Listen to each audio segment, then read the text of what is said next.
프리블라인드 히어로가 잭파켓을 딜링 받았습니다. 네, 이 상태에서 히어로의 자리는 언더더건 제일 앞자리고요.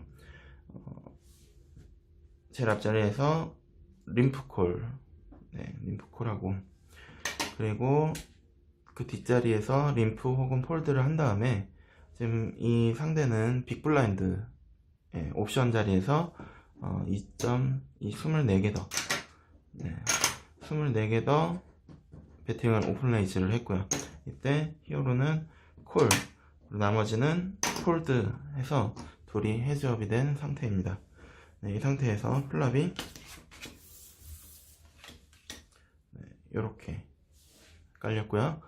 빅블라인드인 상대는 책, 그리고 책, 히어로 책, 그리고 플랍에 턴에 이렇게 에이스가 깔렸습니다. 이 상태에서 빅블라인드 또 책, 그리고 히어로는 여기서 상대의 칩이 커버가 되는 60개를 배팅을 합니다. 여기서 올인 콜이 나오고요. 이 상태에서 상대 핸드는 이렇게 나왔고, 리버는 블랭크 떨어져 가지고 올인 당하는 칩을 다 상하게 되는 이러한 핸드가 있었는데요. 이 핸드에 대해서 한번 닥터 제이님께서 얘기를 한번 해주셨으면 좋겠습니다. 안녕하세요, 닥터 제이입니다. 지금 이런 핸드 같은 경우는 사실 히어로가 프리플랍에 좀 소극적인 플레이를 했다라고 보여지는 게 좀 있습니다. 우선 여러분들이 잘 알아두셔야 할 게 상대 스택을 먼저 플레이를 할 때 항상 보시는 습관을 들여야 돼요. 그래서 상대 스택이 보면은 80 한 6, 7개 이 정도가 있는 상태인데, 일단 이 사람이 첫 핸드에서 오픈벳을 했단 말이에요. 한 번, 두 번, 세 번 이렇게 본 것도 아니고 착석하자마자 첫 핸드에서 오픈벳을 한 겁니다. 그러면 일반적으로 잭스로 일단 림프하는 습관이 좋은 습관은 아닌데, 일단 림프를 했습니다. 그리고 두 집이 림프를 했고, 빅블라인드 포지션에서 2.4 배팅을 했어요. 2.4를 더 배팅해서 팟이 이제 이렇게 있는 상태인데, 여기에서 사실 이 잭스를 가지고 있는 히어로가 프리플랍에 이거를 콜만 받고 들어가게 되면 이 상황이 굉장히 안 좋습니다. 사실 왜 그러냐면, 지금 남은 스택을 봤을 때 이 스택이 부담스러워서 콜로 끊고 갔다라는 이유도 있을 수 있지만, 거의 대부분의 사람들은 낮은 블라인드일수록 그렇습니다. 이 잭스라는 핸드가 운용하기가 어렵기 때문에 플랍에 에이스, 킹, 마담 이런 카드가 떨어지지만 않으면 올인하겠다, 이런 마음을 먹고 플레이하는 사람들이 굉장히 많아요. 그런데 사실 에이스나 킹이나 마담이 떨어질 확률이 50%가 넘죠. 카드 장수를 계산을 해보면. 근데 어쨌든 여기서 이제 플랍을 해서 콜만 했고요. 카드가 이렇게 떨어졌어요. 이렇게 떨어졌는데, 상대가 이제 체크를 했습니다. 그러면 여기에서 포지션의 이점을 갖고 있는 상태에서 배팅을 안 하는 것도 괜찮아요. 책으로 응수할 수 있습니다. 그런데 턴에서, 여기까지는 괜찮습니다. 근데 턴에서 에이스가 떨어졌어요. 그러면 이 상대가 첫 핸드에 2.4를 배팅할 만한 핸드라고 하면 파켓류, 브로드웨이 카드 이런 것들이 많이 있을 수 있어요. 그러면은 정말 되게 루즈한 플레이어라면은 잭마당 같은 걸로도 블라인드를 방어하기 위해서 이제 배팅할 수도 있는 거지만, 낮은 블라인드는 거의 나오는 핸드들이 좀 일반적으로 정해져 있습니다. 킹 마담, 에이스 마담, 에이스 잭 이런 것들이 되게 많이 나오는데요. 플랍까지는 괜찮은데 턴에서 에이스가 떨어지면서 좀 안 좋은 상황이에요. 이게 만약에 반대의 경우가 된다 하더라도 똑같습니다.